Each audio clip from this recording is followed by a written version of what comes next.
पाकिस्तानसाठी हेरगिरी करणाऱ्या 12 गद्दारांना बेड्या ठोकल्यानंतरही गुप्तचर खातं शांत बसलेलं नाहीये। कोणत्या ना कोणत्या राज्यात पाकिस्तानी एजंट कार्यरत आहेत। धक्कादायक म्हणजे एकट्या आसाममध्ये 73 पाकिस्तान एजंटांवर कारवाई करण्यात आली आहे।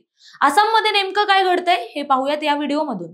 नमस्कार, मी प्राची शिरकर, प्रहार न्यूज लाईन मध्ये आपलं स्वागत करते। घरभेदी आणि ट्रॅव्हल्स युट्यूबर ज्योती मल्होत्राच्या मुसक्या आवळण्यात आल्या। तिच्या कारनाम्यानंतर खडबडून जाग्या झालेल्या तपास यंत्रणांनी वेगाने चक्र फिरवायला सुरुवात केली। त्यानंतर अनेक राज्यातील पाकिस्तानसाठी हेरगिरी करणारे एजंट्स जाळ्यात अडकले। अशीच मोठी कारवाई आसाममध्ये करण्यात आली आहे। आसाममध्ये 10-12 नव्हे तर चक्क 73 पाकिस्तानी एजंट्सना पकडण्यात आलंय।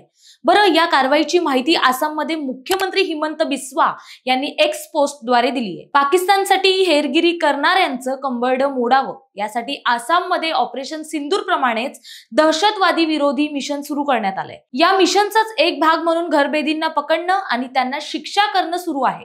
या मिशननुसार आसामच्या चिरांग आणि होईज या जिल्ह्यातून प्रत्येकी एका पाकिस्तानी एजंटला पकडण्यात आले आणि त्यानंतर 73 पाकिस्तानी एजंट्सवर कारवाई करण्यात आली। पहलगाम दहशतवादी हल्ल्यानंतर आसाममध्ये पाकिस्तान जिंदाबादचे नारे दिले गेले।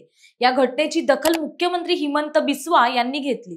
त्यानंतर त्यांनी पाकिस्तान जिंदाबादचे नारे देणाऱ्यांवर कडक कारवाई करण्याची धमकी दिली। मुख्यमंत्री हिमंत बिस्वा इतक्यावरच थांबले नाहीत, तर त्यांनी सर्व घरभेद्यांना शिक्षा होत नाही तोपर्यंत मिशन सुरूच ठेवण्याचा निर्धार केलाय। याआधी विरोधी पक्षनेता AIUDF चा आमदार अमीनुल इस्लामला अटक करण्यात आली आहे। पहलगाम दहशतवादी हल्ल्याप्रकरणी पाकिस्तान आणि त्यातील कटातल्या सहभागांबद्दल देशद्रोहाच्या आरोपाखाली ही कारवाई करण्यात आली होती। पहलगाम दहशतवादी हल्ल्यात 26 पर्यटकांचा मृत्यू झाला होता।